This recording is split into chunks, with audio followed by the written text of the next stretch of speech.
A poor black girl just used her last dollar to save a rich white boy's life. She had no idea this would unlock a chain of secrets about her own identity. Keisha Williams stares at the empty wallet in her hands. $0. She just spent everything. Her bus money, her lunch money, even the coins from her couch, buying medicine for a stranger. The stranger. An unconscious teenager in designer clothes who collapsed outside Oakland's fanciest shopping district. Everyone else walked past him like he was invisible, but Keisha couldn't, even when it meant walking home in the rain, even when it meant going hungry tomorrow. Now the boy is breathing again, conscious, asking for her name. Sirens wail in the distance as paramedics arrive. A black Mercedes screeches to a halt. Panicked voices, designer shoes splashing through puddles. They're his family. They just got here, racing from across town after getting the emergency call. And they're about to turn Keisha's world completely upside down. But let's rewind 12 hours earlier. Because what happened that Tuesday morning would explain everything about why Keisha couldn't walk away from a stranger in need.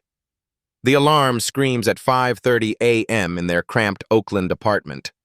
Water stains spread across the ceiling like dark clouds. Keisha tiptoes past her 12-year-old brother Jamal, who's sleeping on the pull-out couch. His school clothes hang neatly on a chair, second-hand, but ironed with care. In the tiny kitchen, her mother Rosa sits at their wobbly table. 42 years old, but her hands shake like she's 80. Diabetes, high blood pressure, a heart condition that makes every day uncertain. Rosa counts pills into a weekly organizer. Monday, 3 pills. Tuesday, 2 pills. Wednesday, 1 pill. Thursday through Sunday, empty. "Morning, baby," Rosa whispers, not wanting to wake Jamal. Dark circles ring her tired eyes. "Your interview is at 3 today, right?" Keisha nods, guilt twisting in her stomach. Hidden in her dresser is a college acceptance letter. Nursing school at UC Davis. Full tuition, $28,000 a year. She's never told Rosa. How can she? When they're already choosing between Rosa's insulin and Jamal's school supplies. "I left some money on the counter for the bus," Rosa says. Keisha sees it. 5 crumpled dollar bills, Rosa's tip money from cleaning office buildings until midnight. "Mom, you keep it." "I can walk." "Baby, it's 8 miles to downtown." "Exercise is good for me." Rosa's eyes fill with tears she won't let fall. She knows. She knows Keisha is sacrificing her dreams piece by piece to keep their family afloat. In the refrigerator, a newspaper clipping catches the light. Williams Medical Center opens new children's wing. Keisha notices their last name matches, but Williams is common in Oakland. Means nothing. At Mel's Diner, where Keisha busses tables, she overhears the morning regulars. Rich businessmen complaining about problems she'd kill to have.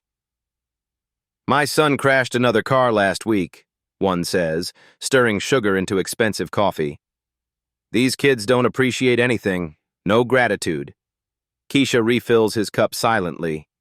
Invisible. Like she's been her whole life. "Some people just don't understand what real struggle looks like," another man agrees. Keisha wants to laugh or cry. These men spend more on lunch than her family spends on groceries in a month. Her boss Sue calls her over during the lunch rush. "Keisha, honey, you're my best worker. Always on time, always kind to even the rudest customers. But the corporate says I can only give you 28 hours a week. Can't afford the benefits. 28 hours at $15 an hour. That's $420 a week before taxes. Rosa's insulin alone costs $300 a month. Their rent is $1,200. The math never works." "I understand, Sue. Are you looking for a second job?" "Third, actually." Sue's face falls. "Baby, you're 19. You should be in college, chasing boys, making mistakes, not working yourself to death." But what choice does Keisha have? After work, she walks through Piedmont. Oakland's wealthy neighborhood where she cleans houses on weekends. Mansion after mansion. Manicured lawns that probably cost more to maintain than her family's annual income. Children play in driveways next to cars worth more than most people's houses. A Tesla, a BMW, a Mercedes just like the one that would screech to a halt tomorrow. Keisha doesn't feel bitter. She's learned that bitterness is a luxury she can't afford. Instead, she feels invisible. Like she's watching life through a window she'll never be invited to enter.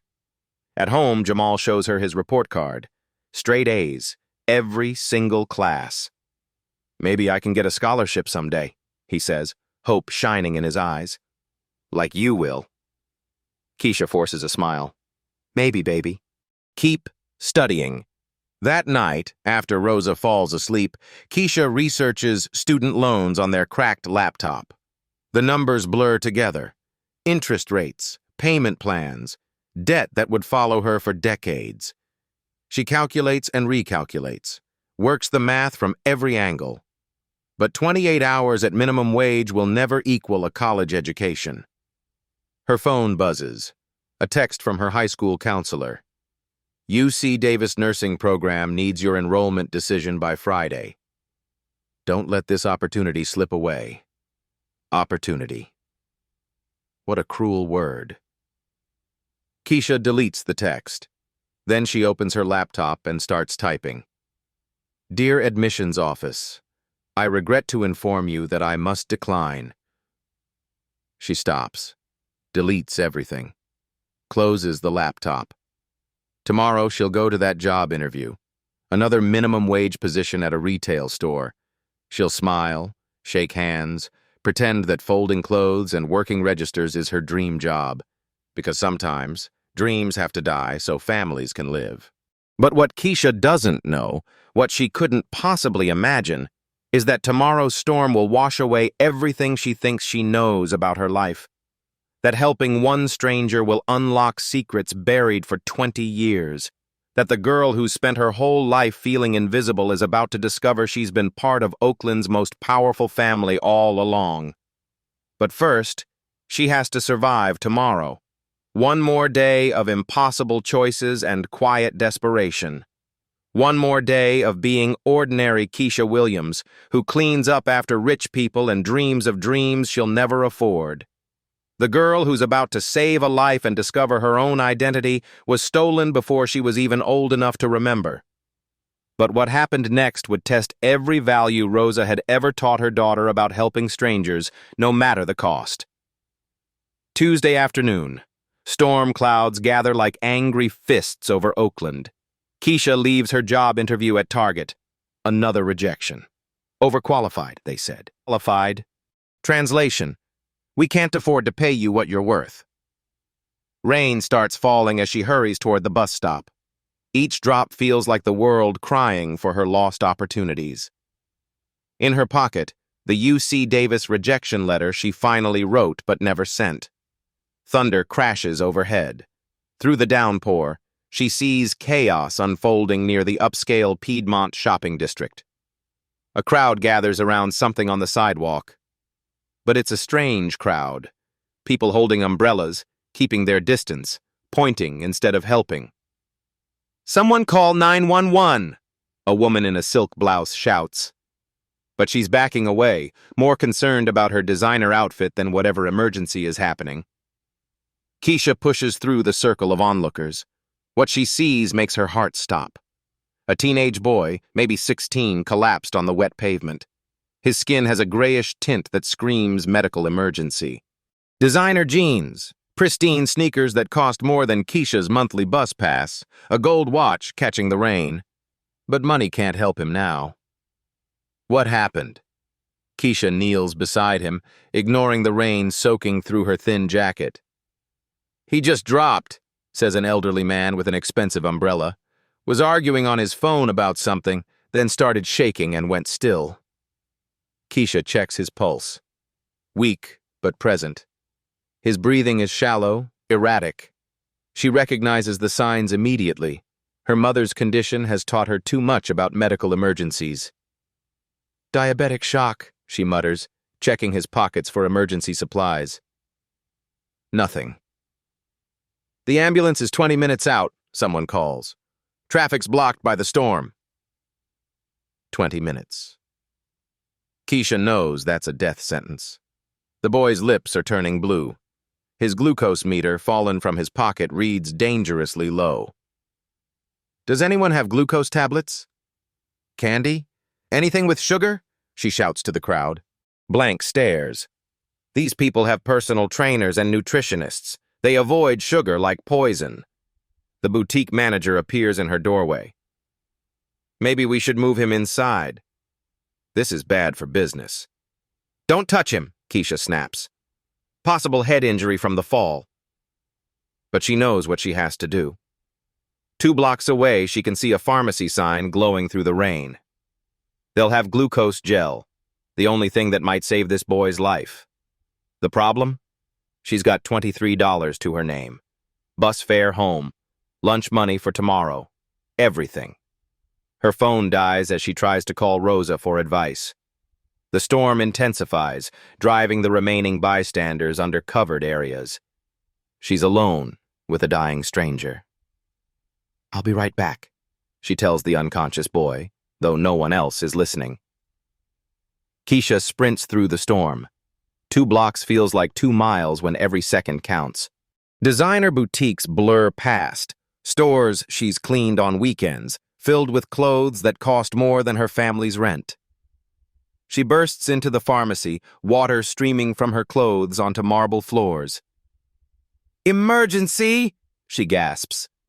Diabetic boy, severe hypoglycemia. I need glucose gel now. The pharmacist hesitates. Do you have a prescription? Insurance card? Keisha empties her pockets. Crumpled bills, wet from the rain, $23.47. Please, he's dying. I'll pay whatever it costs. Glucose gel is $18. $18. Her bus money, her food money, her money. The pharmacist sees her hesitation. Miss, if this is really an emergency, take it. Keisha slams the money on the counter. All of it. She doesn't think about walking home in the storm. Don't think about going hungry tomorrow. Doesn't think about how Rosa will react when she doesn't come home on time. She just runs. Back through the rain, clutching the glucose gel like a lifeline. The boy hasn't moved. If anything, he looks worse. The crowd has completely dispersed except for one figure, that elderly man with the umbrella, watching her with calculating eyes. Glucose gel, she explains, kneeling in the puddles. This should help. She administers the medication carefully, the way she's seen paramedics do it on TV. Minutes pass like hours. Rain continues its assault on them both. Then, a miracle. Color begins returning to his cheeks. His breathing steadies. Come on, she whispers. That's it. Stay with me. The boy's eyes flutter open, unfocused but alive. What happened? You had a diabetic episode. Your blood sugar crashed. Just stay still. Help is coming. He looks around, confused, his expensive clothes now ruined, at this stranger who sacrificed everything to save him. I'm David, he mumbles. David Williams. Williams. Keisha's heart skips. Same last name as hers, same as the medical center. But Williams is common enough.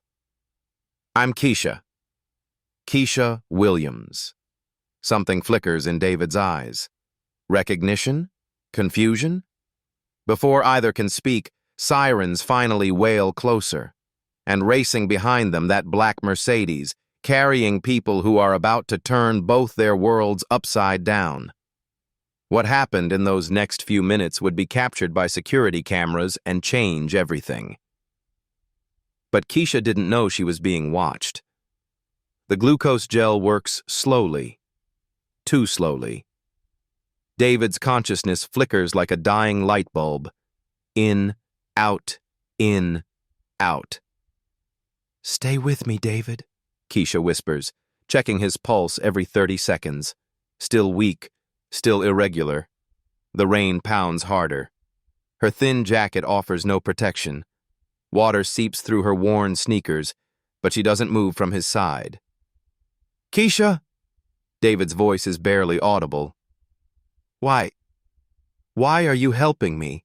Such a simple question, such a complicated answer. Because you needed help. But you don't know me. Keisha looks at this boy, probably her age, maybe younger. His clothes cost more than her family makes in months. His watch could pay Rose's medical bills for a year. "Doesn't matter," she says simply. David tries to sit up. She gently restrains him. "Don't move. You hit your head when you fell." "My family," he mumbles. "They'll be worried." "The paramedics called them. They're coming." What she doesn't say, she hopes his family cares enough to actually show up. Minutes stretch like hours. Keisha watches David's face, looking for signs of improvement. Color slowly returns to his lips. His breathing becomes less labored. "Tell me about yourself," she says, trying to keep him conscious. "What do you like to do?" I play piano, classical stuff. My parents make me perform at their charity events." "You enjoy it?" David's laugh is weak but bitter. "I enjoy disappointing them." Keisha understands. Different worlds, same pressure. Her disappointment comes from not having enough. He comes from having too much. "What about you?" David asks. "What do you do?" The truth feels too heavy. "I work. Help take care of my family." "That's it? No school? No dreams?" Keisha hesitates. "I wanted to be a nurse. Help people." "Wanted? Past tense?" "Can't afford it." David stares at her through rain-soaked eyes. "But you're already helping people." "You're helping me." Before she can respond, sirens pierce the air. Red and blue lights flash through the storm as paramedics arrive, followed by fire trucks and police. Professional efficiency takes over. 4 fluids, oxygen mask, stretcher. Keisha steps back, suddenly aware she's just a soaked teenager who probably overstepped her bounds. "You the one who administered glucose?" the lead paramedic asks. "Yes, sir." His blood sugar was critically low. Quick thinking. "You probably saved his life." The words should feel good. Instead, Keisha feels empty. She's broke, soaked, and stranded 8 miles from home with no way to get there. David, now stable on the stretcher, reaches for her hand. "Thank you," he whispers. "I don't know how to repay—" "You don't need to repay anything," Keisha interrupts. "I'm just glad you're okay." She means it. Even broke, even stranded, she means it. David tries to remove his gold watch. "Please take this, it's not enough, but—" "I can't accept that." Keisha backs away. The watch probably costs more than her mother makes in a year. "Really? I just did what anyone should do." "But they didn't," David says, looking around at the empty sidewalk where dozens of people had stood and watched. They all walked away. The paramedic interrupts. "We need to transport now." "Family meeting us at the hospital?" "Yes," David says. Then to Keisha. "What's your full name?" "So I can find you. Thank you properly?" "Keisha Williams. But you really don't need to—" "Williams?" David's eyes widened. Something clicks behind them. Keisha Williams. Before she can ask what that look means, the ambulance doors close. Red lights disappear into the storm, carrying David to some expensive private hospital she'll never be able to afford. Keisha stands alone on the empty sidewalk. Rain soaks through her clothes. Her phone is dead. Her wallet is empty. And she's got an 8-mile walk home through Oakland's worst neighborhoods in a thunderstorm. But she doesn't regret it. Not for a second. That's when the black Mercedes arrives. It doesn't pull up slowly like a normal car. It races around the corner, tires screaming against wet asphalt, and screeches to a halt in front of her. Two people emerge. A woman, maybe 60, with silver hair and commanding presence. Despite the storm, she moves with the confidence of someone who's never doubted her place in the world. Behind her, a younger man with David's features but harder edges. They wear $1,000 raincoats like armor. "Excuse me," the woman calls out. "Are you the young lady who helped David?" Keisha nods, suddenly self-conscious about her wet hair, her cheap clothes, her everything. "I'm Catherine Williams, David's grandmother. This is his father, Robert Williams." That name again? Too many coincidences. Catherine studies Keisha with sharp eyes. "The paramedics said you saved his life." "Anyone would have done the same." "No," Catherine says firmly. "They wouldn't." "We saw the security footage. Dozens of people walked past our grandson. You were the only one who stopped." "Security footage?" Keisha hadn't noticed cameras. Robert Williams steps forward. He's younger than Catherine, but carries the same authority. "David said you spent your own money on medication for him. It wasn't that much." "How much?" Catherine asks. The question feels like a test. $18. $18, Catherine repeats. "And what did that represent to you?" Another test. Keisha considers lying, making herself sound less desperate. But something in Catherine's eyes demands honesty. "Everything. Bus fare home. Food money for tomorrow. Silence." Robert and Catherine exchange a look loaded with meaning. "What's your full name, dear?" Catherine asks gently. "Keisha Williams." The effect is immediate. Catherine goes pale.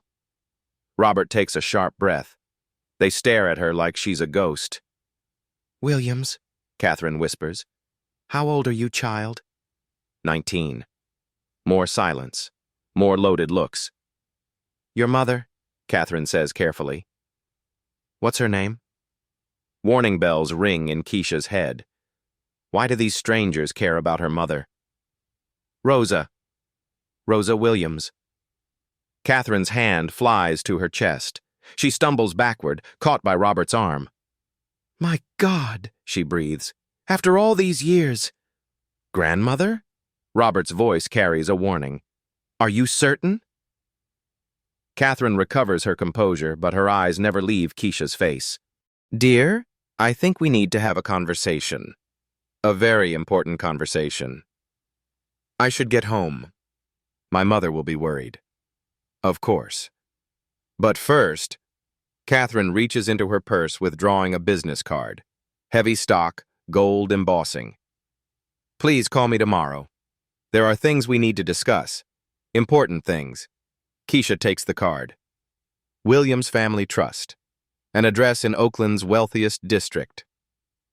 "And please," Catherine adds, "take this." She holds out several $100 bills. "I can't." "For bus fare, food. Consider it a small token of our gratitude." Keisha stares at the money. More cash than she's ever held at once. But something feels wrong about taking it. "Thank you, but I can't accept this." Catherine's respect for her deepens visibly. "Then at least let us drive you home." The offer is tempting. 8 miles in a storm versus heated leather seats and safety. But Keisha shakes her head. "I'll manage." "Thank you, though." She walks away, leaving the Williams family standing in the rain, staring after her like she's the most fascinating puzzle they've ever encountered. What Keisha doesn't know is that she just passed a test she didn't know she was taking.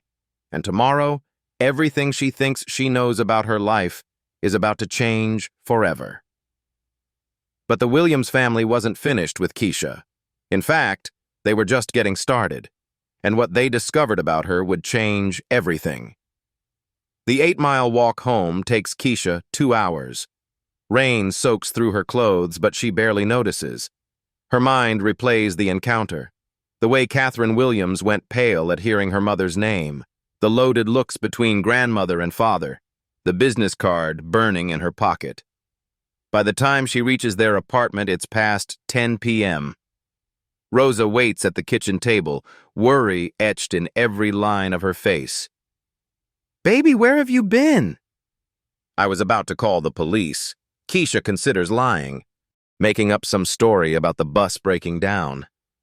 But Rosa has enough to worry about without adding deception. "I helped someone today. A boy who collapsed downtown." "How did you help?" Rosa's voice sharpens with concern. "Medical emergency. Diabetic shock. I bought glucose gel. Waited with him until the paramedics arrived." Rosa studies her daughter's face. The wet clothes, the exhausted expression, the way Keisha avoids her eyes. "What did this help cost us?" "Everything. It cost them everything." But Keisha can't say that. "Just bus money. I walked home." "In this storm?"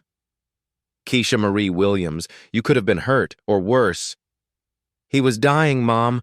I couldn't just walk away." Rosa's anger melts into something sadder, pride mixed with despair. "I know, baby. I raised you to help people, but we can't save everyone if we can't save ourselves." Before Keisha can respond, her phone buzzes. Unknown number, but she recognizes the voice immediately. "Keisha? This is Catherine Williams. This is... I hope I'm not calling too late." Rosa's eyes narrow. She mouths, "Who is that?" "It's fine, Mrs. Williams." "What can I do for you?" "I wanted to check on you. Make sure you made it home safely, and to thank you again for what you did for David." "How is he?" "Much better, thanks to you. Full recovery expected." Catherine pauses. "Keisha, I meant what I said earlier. We need to talk. There are things about your family that you don't know." "My family?" "I'm not sure what you mean." "Your mother, Rosa. We knew her once. Long ago." Keisha's blood turns cold. Rosa is watching her face, reading every micro-expression. "I think you have me confused with someone else." "No confusion, dear." "Could we meet tomorrow? For coffee? There's so much to explain." Keisha looks at Rosa, who's gone rigid with tension. "I'll have to call you back." "Of course." "But Keisha, don't wait too long. Some truths have been buried for 20 years. It's time they saw daylight." The line goes dead. Rosa hasn't moved, hasn't breathed. "What did she want?" Rosa's voice is barely a whisper. "Thank you." "And two," Keisha hesitates. "She said she knew you once." The color drains from Rosa's face. She grips the table edge, knuckles white. "Rosa Williams," she says slowly. "Catherine asked about Rosa Williams." "Mom, what's wrong?" "You look like you've seen a ghost." Rosa stands abruptly, pacing the small kitchen like a caged animal. "What else did she say?" "There are things about our family I don't know." Truths buried for 20 years. Rosa stops pacing. Her shoulders sag with the weight of secrets too long carried. "Baby, sit down. We need to talk." But before Rosa can say another word, there's a knock at the door. Soft but persistent. They never get visitors, especially not at 11 p.m. Through the peephole, Keisha sees a young man in an expensive suit, holding an enormous bouquet of white roses. "Delivery for Keisha Williams," he calls out. The flowers are stunning. Flowers are easily $200 worth. The card reads, "Thank you for saving David. Your kindness won't be forgotten." The Williams family. Rosa stares at the bouquet like it might explode. "They sent flowers," Keisha says unnecessarily. "I can see that." "Mom, what is this about? How do you know these people?" Rosa closes her eyes. 20 years of carefully guarded secrets weighing on her shoulders. The boy you saved today. David Williams. He's... She pauses, searching for courage. He's your cousin. The words hit Keisha like lightning. My what? Your father's nephew. My father? Keisha's voice cracks. You said you didn't know who my father was. You said he was gone before I was born. I lied. Rosa's confession comes out as a whisper. I lied about everything. Outside, rain continues to fall, but inside their small apartment, a storm 20 years in the making is finally about to break. And when it does, Keisha Williams, the girl who thought she knew exactly who she was, is going to discover that her entire life has been built on secrets that powerful people have spent decades trying to bury. The flowers sit on their table like beautiful evidence of a truth that's about to change everything. What Rosa revealed next would shatter everything Keisha believed about her family. But first, she had to survive a sleepless night of questions that demanded answers. The white roses sit on their kitchen table like accusers, beautiful but threatening. Rosa can't stop staring at them. Mom, talk to me. How is David my cousin? Who is my father? Rosa's hands shake as she pours herself water. His name was Thomas. Thomas Williams. The name hits Keisha like a physical blow. Williams. The same name as the medical center. The same name as the boy she saved. The same name as the powerful family who treated her kindness like a mystery to solve. Was? He's dead 3 years ago. 3 years. Car accident. 20 years of questions suddenly have shape. He was David's uncle? Catherine Williams's son, a doctor. Brilliant, kind, and too weak to stand up to his family when it mattered. Rosa moves to the window, staring out at the Oakland skyline. Somewhere out there, the Williams family lives in mansions with views she'll never see. I was 19 when I met him. Working as a certified nursing assistant at Oakland General, Thomas was doing his residency. Rosa's voice grows soft with memory. He was different from other rich boys. Actually, I listened when I talked. Saw me as a person, not just hired help. What happened? We fell in love. Or I thought we did. Bitterness creeps into Rosa's tone. When I got pregnant with you, everything changed. Keisha's mind races. The Williams family didn't approve? Approve? Rosa laughs harshly. They offered me $50,000 to disappear.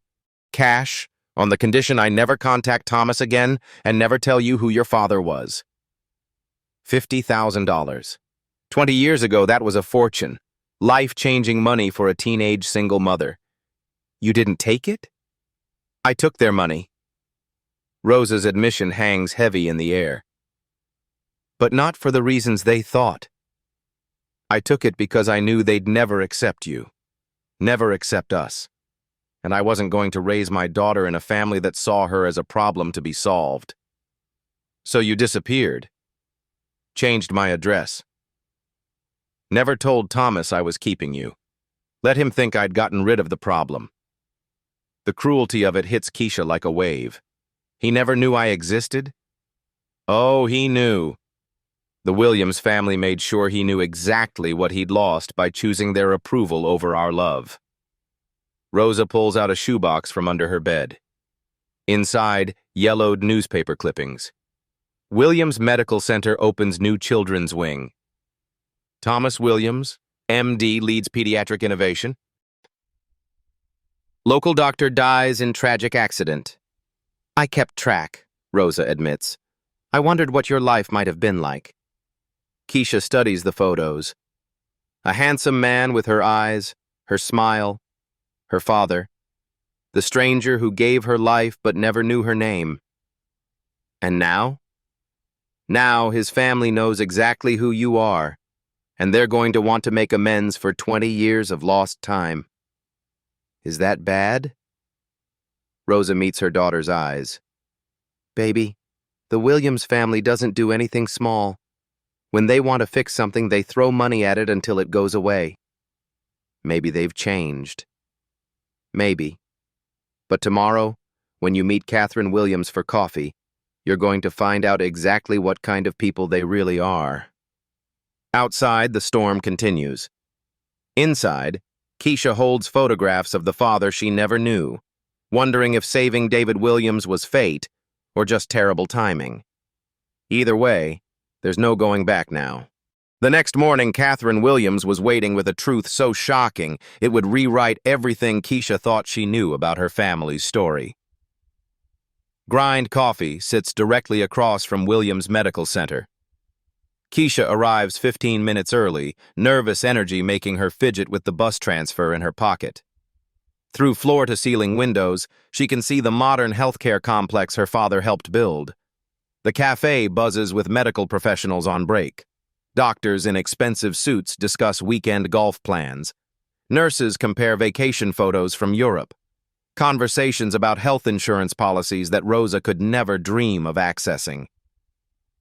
Catherine Williams enters at exactly 2 p.m., mid-60s, silver hair in a perfect bob, carrying herself with the quiet authority of old money. But her eyes hold something Keisha didn't expect, genuine nervousness.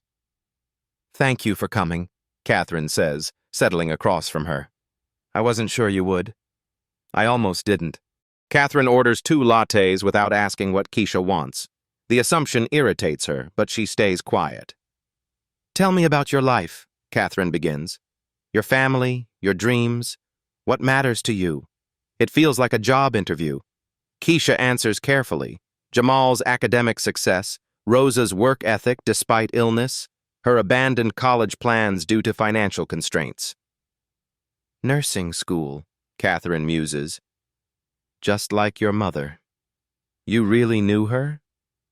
I knew her well. Catherine's expression grows complicated. Rosa was exceptional, brilliant, compassionate, dedicated to her patients. Thomas fell in love with her the moment they met. But your family didn't approve. We were wrong. The admission comes quietly. Cruelly, inexcusably wrong. But Catherine, there's something Rosa didn't tell you. Something she couldn't have known. Keisha's stomach tightens. What? Catherine reaches into her purse, withdrawing an envelope. Expensive stationery, legal firm letterhead. This arrived at our offices yesterday morning, 1 hour after the hospital called about David's accident. She slides the envelope across the table. Open it. Inside, Keisha finds a letter dated 3 days ago.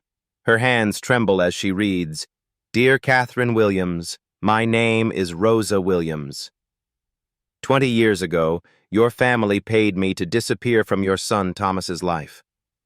I kept that promise until now, but I'm dying. Stage 4 pancreatic cancer diagnosed last month.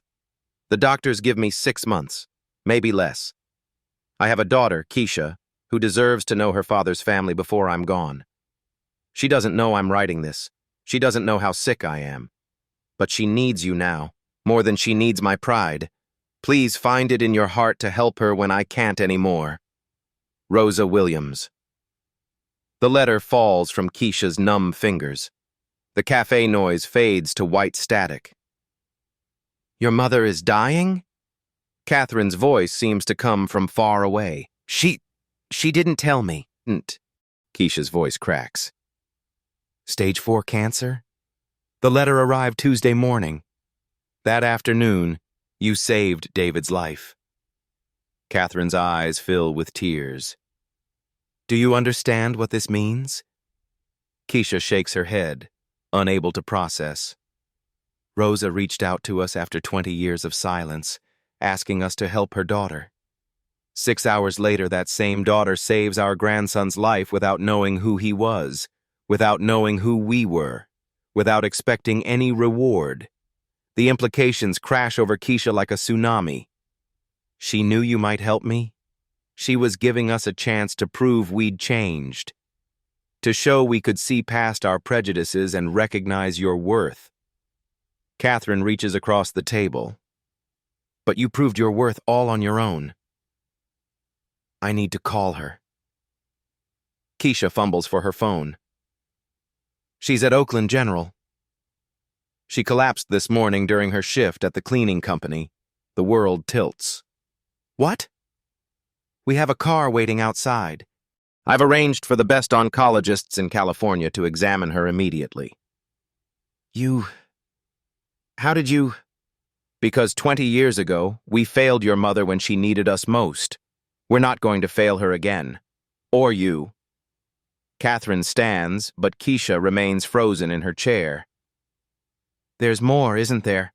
Keisha whispers. Catherine sits back down. Yes, much more. She produces another document. Thomas never stopped looking for you and Rosa. When our private investigators finally located you 5 years ago, Thomas wanted to reach out immediately. We convinced him to wait. Why? Pride. Fear. The same prejudices that drove Rosa away. Catherine's voice breaks. Thomas died still believing he'd failed you both. He never knew about Rosa's illness. Never knew you were struggling financially while we sat on millions that should have been yours. Millions?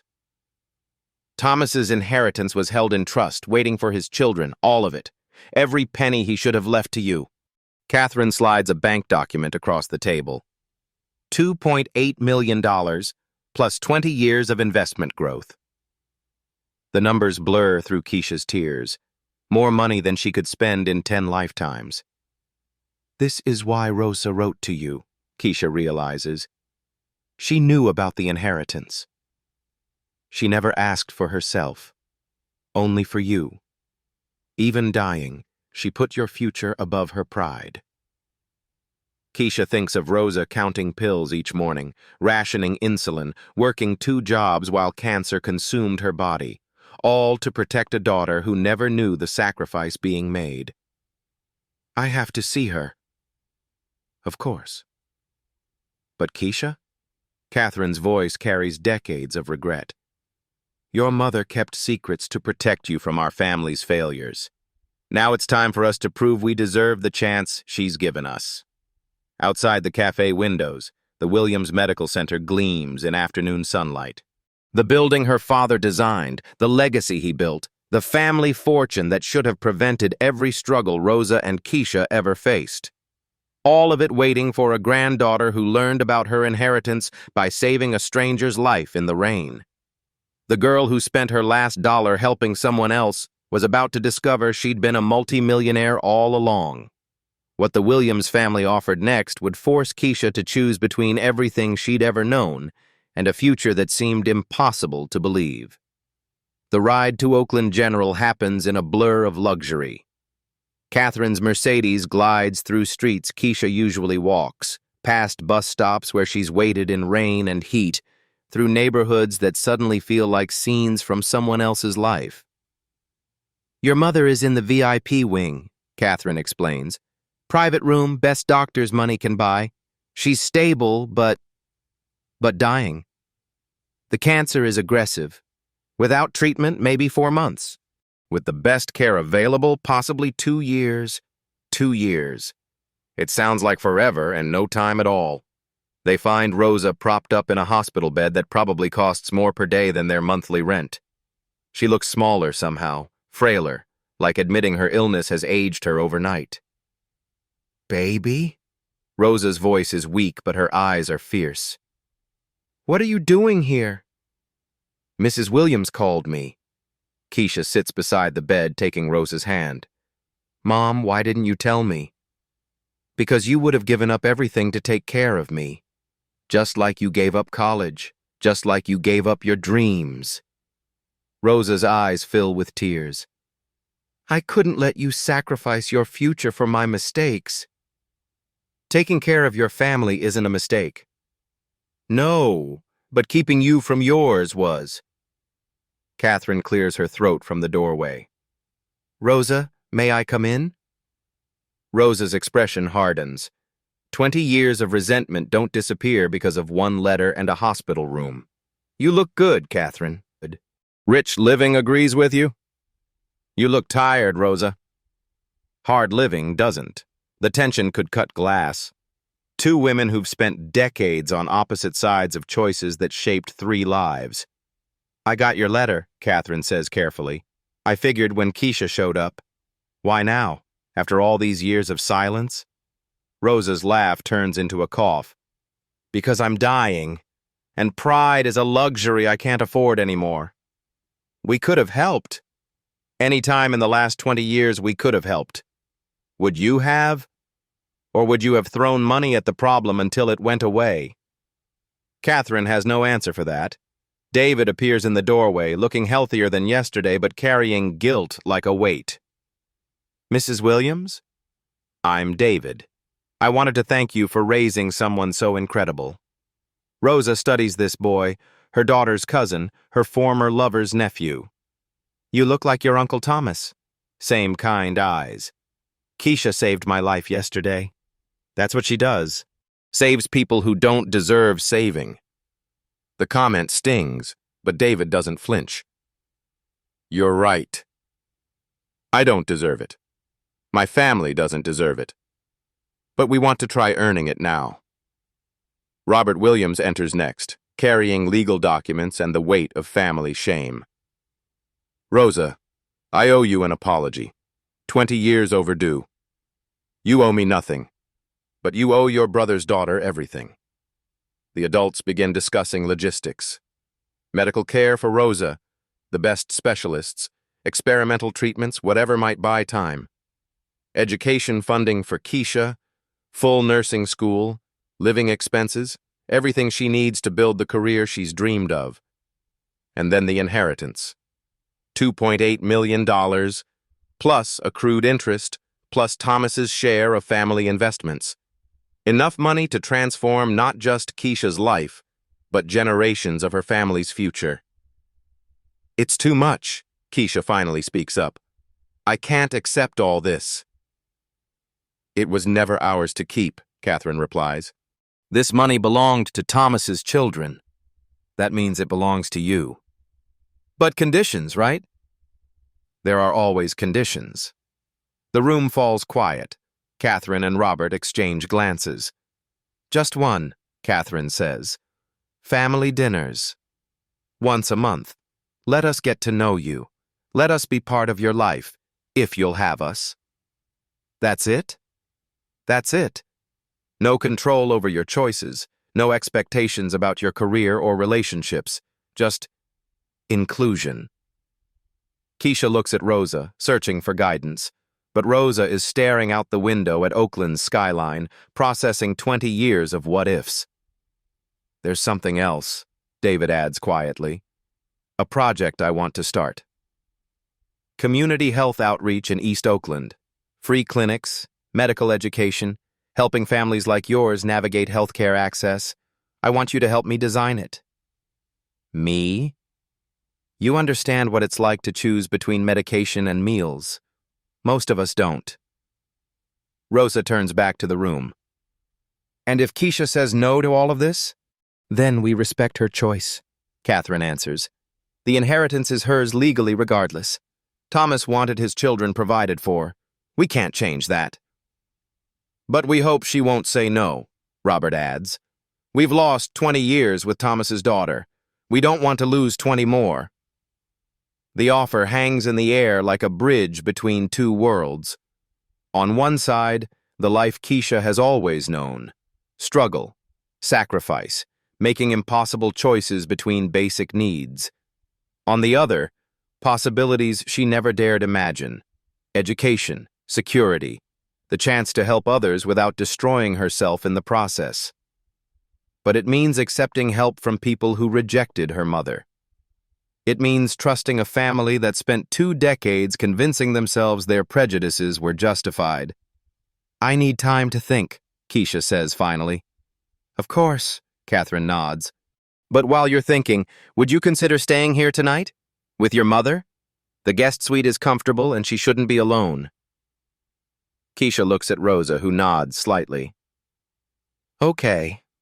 One night. One night, Catherine agrees. And tomorrow, whatever you decide, we'll respect it. But as the Williams family files out of the room, leaving Keisha alone with her dying mother and impossible choices, none of them truly believe she'll walk away from the future that's finally within her reach. The question isn't whether she'll accept their offer. The question is whether she can forgive them for waiting 20 years to make it. 6 months later, the transformation wasn't just personal. It had rippled through the entire Oakland community in ways no one could have predicted. Before and after, Keisha. Then, Keisha Williams counting crumpled dollar bills at a bus stop, calculating whether she could afford both fare home and lunch tomorrow. Now, Keisha Williams in crisp scrubs, walking confidently through UC Davis nursing school halls, her stethoscope draped around her neck. The girl who once rationed bus fare now focuses entirely on pharmacology and patient care, funded by an education trust that finally reached its intended destination. "This feels surreal," she tells her study group. 6 months ago, I was cleaning houses to pay for my mom's insulin. Her classmates see the brilliant student who aces every exam, who approaches each clinical rotation with genuine compassion. They don't know she once spent her last dollar saving a stranger's life. Before and after, Rosa. Then, Rosa Williams in their cramped apartment, counting diabetes pills into daily organizers, rationing medication like a war survivor hoarding food. Now, Rosa Williams in a bright 2-bedroom apartment in Oakland's Temescal district, managing her cancer treatment with cutting-edge immunotherapy and targeted radiation. The experimental treatments Catherine arranged have exceeded all expectations. Doctors now estimate years, not months. "Look at this," Rosa calls out, showing Keisha a letter from Williams Medical Center.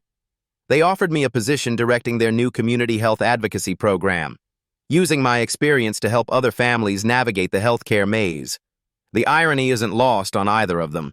Rosa will now work in the building named for the family that once paid her to disappear, but this time as a valued professional, not invisible labor." Before and after, the community. The Williams Community Health Initiative launched in East Oakland 3 months ago. What started as David's guilt-driven project has become a model program attracting national attention. Free clinics in former food deserts. Mobile health units bringing preventive care to apartment complexes where Rosa once cleaned offices at midnight. Diabetes education programs taught by people who've actually lived with the disease, not just studied it. "We serve 300 families now," David tells the Oakland Tribune reporter. "But the real measure isn't numbers, it's stories." Like Mrs. Lane, who hadn't seen a doctor in 5 years because she couldn't afford it. Now she's managing her hypertension and teaching other Chinese seniors about heart health in Mandarin. Before and after, family dynamics. Sunday family dinners rotate between the Williams estate in the hills and Rosa's new apartment. Catherine Williams, who once moved through Oakland like a tourist in her own city, now knows the names of Rosa's neighbors and the stories behind their struggles. "I was wrong about everything," Catherine admits to the cameras following their story. "I thought Rosa wasn't good enough for our family." Truth was, we weren't good enough for her. At Rosa's apartment, 12-year-old Jamal tutors kids from his old school, while David helps with advanced math. The age difference doesn't matter. They've bonded over shared experiences of feeling disconnected from privilege.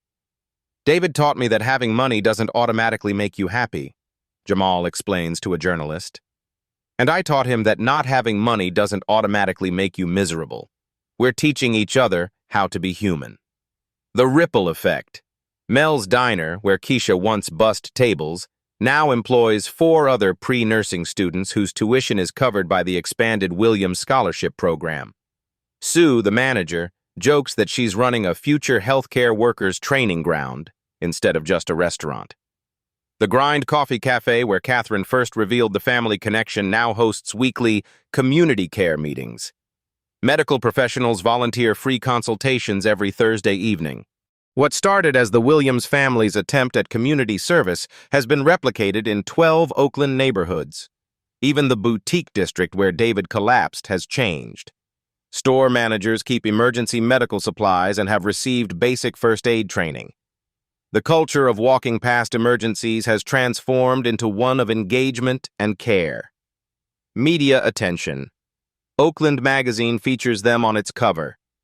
The strangers who became family. How one act of kindness transformed Oakland healthcare. The article quotes Dr. Sarah Martinez from UCSF. The Williams model proves that effective community health requires authentic partnership between institutions and the people they serve. You can't help communities you don't understand.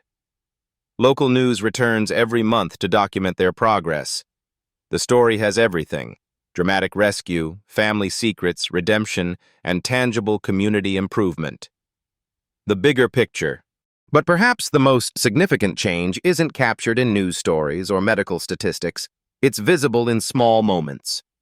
Catherine Williams grocery shopping in East Oakland, asking Rosa for advice about helping other families.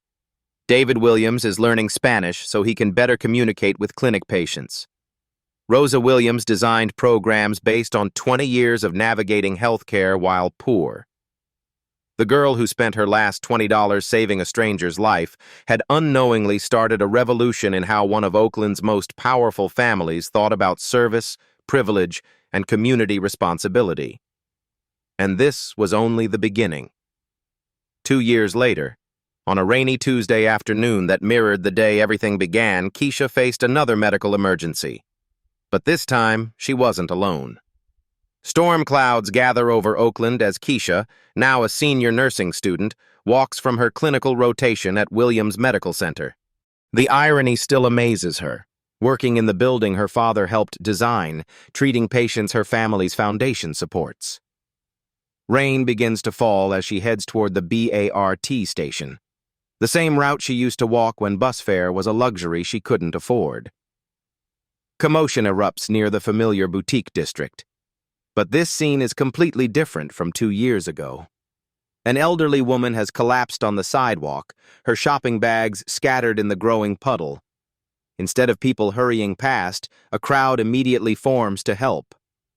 "I'm a nursing student," Keisha announces, kneeling beside the woman. But she's not alone. David appears from across the street, carrying a first aid kit from his car.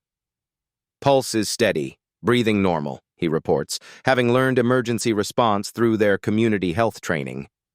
"Mrs. Rodriguez, can you hear me? I'm David from the East Oakland Clinic." The woman's eyes flutter open. "David?" "Mijo, what happened?" "You fainted, but you're okay."